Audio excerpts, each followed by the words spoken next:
जय माता दी दोस्तों। हर साल संतान की लंबी उम्र और सुखी जीवन के लिए माताएं सकट चौथ का व्रत रखती हैं। माघ माह के कृष्ण पक्ष की चतुर्थी तिथि को सकट चौथ कहा जाता है। इस व्रत को संकष्टी चतुर्थी, तिलकुट चौथ और माघी चतुर्थी आदि के नामों से भी जाना जाता है। सकट चौथ का व्रत भगवान गणेश को समर्पित है और महिलाएं इसे अपने बच्चों की लंबी उम्र और सफल भविष्य के लिए करती हैं।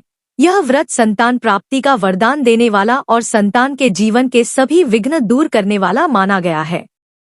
सकट चौथ के दिन महिलाएं निर्जला व्रत रखती हैं। रात के समय चंद्रमा को अर्घ्य देने के बाद ही यह व्रत खोला जाता है। इसलिए सकट चौथ के दिन चंद्रमा के दर्शन और पूजा का विशेष महत्व होता है।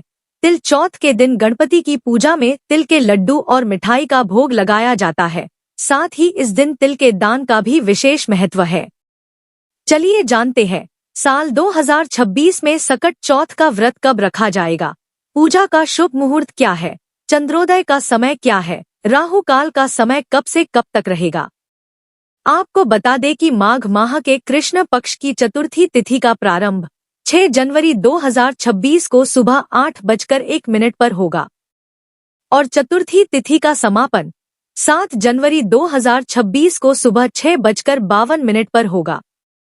तो साल 2026 में सकट चौथ का व्रत 6 जनवरी 2026 दिन मंगलवार को रखा जाएगा और इस दिन सूर्योदय सुबह 7:15 पर होगा और सूर्यास्त शाम 5:39 पर होगा।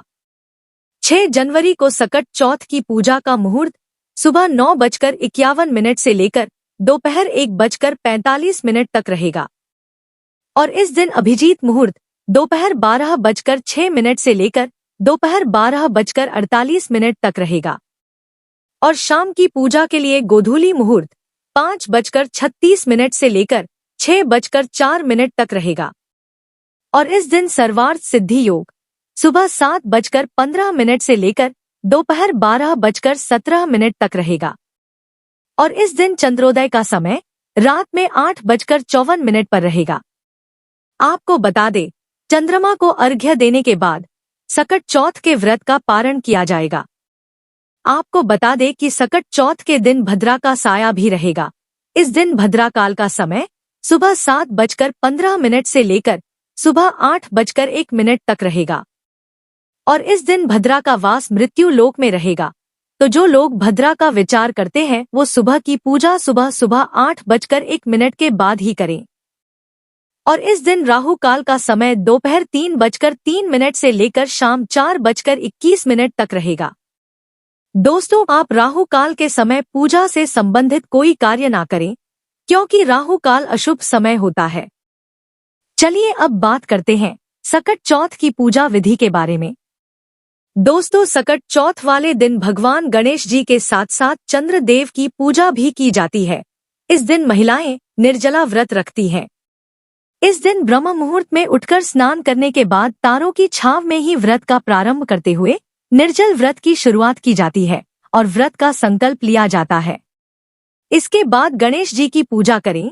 फिर आप पूरा दिन अपने मन में गणेश जी का ध्यान और मंत्र जाप करते रहें और जब सूर्यास्त हो जाए तब पुनः स्नान करके स्वच्छ वस्त्र धारण करें और गणेश जी की पूजा की तैयारी करें।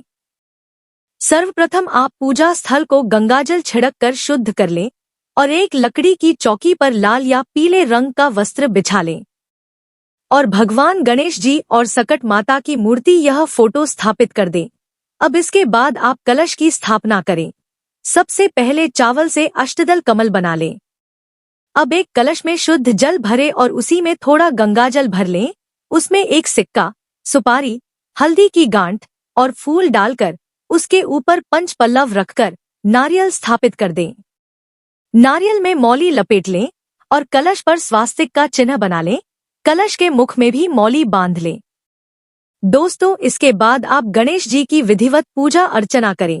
सर्वप्रथम गणेश जी को तिलक करें, अक्षत अर्पित करें, फूल माला चढ़ाएं। साथ ही गणेश जी की प्रिय दूर्वा भी अवश्य अर्पित करें और इस दिन नैवेद्य में तिल और गुड़ से बने हुए लड्डू, शकरकंद, अमरूद, गन्ना और घी आदि का भोग लगाया जाता है। फिर धूप दीप जलाएं और गणेश जी के मंत्रों का जाप करें। आप ओम गण गणपते नमः मंत्र का एक माला जाप करें। साथ ही सकट चौथ व्रत की कथा जरूर सुनें। अब आप गणेश जी की आरती करके विधिवत पूजा को संपन्न करें। दोस्तों, कहीं कहीं इस दिन तिलकुट का बकरा भी बनाया जाता है या तिलकुट का पहाड़ बनाते हैं और पूजा करने के बाद इस तिलकुट के बकरे की गर्दन घर का कोई बच्चा काट देता है। दोस्तों, दिन भर निर्जला उपवास रहें।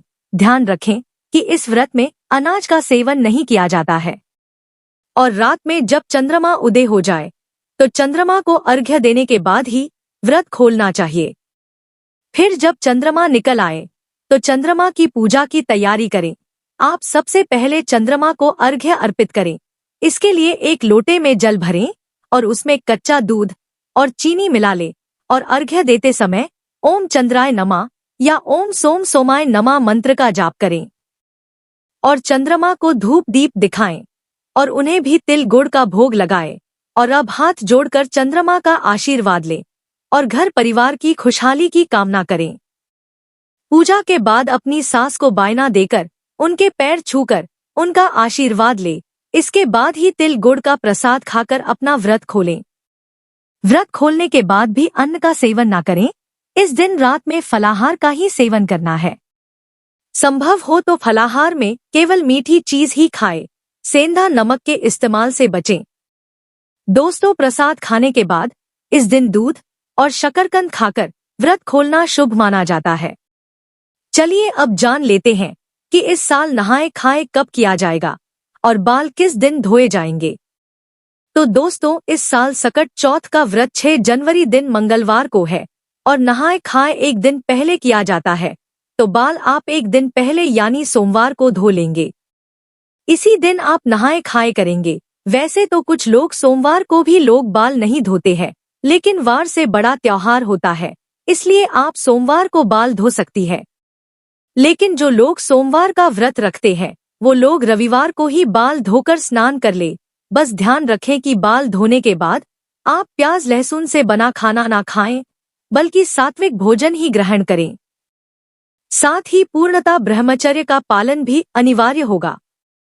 तो दोस्तों, यह जानकारी आपको अच्छी लगी तो कमेंट में जय माता दी जरूर लिखें और अगर आपका कोई सवाल है तो उसे कमेंट बॉक्स में अवश्य पूछ लें। और इस वीडियो को लाइक करें, शेयर करें और साथ ही साथ चैनल को सब्सक्राइब करें। धन्यवाद।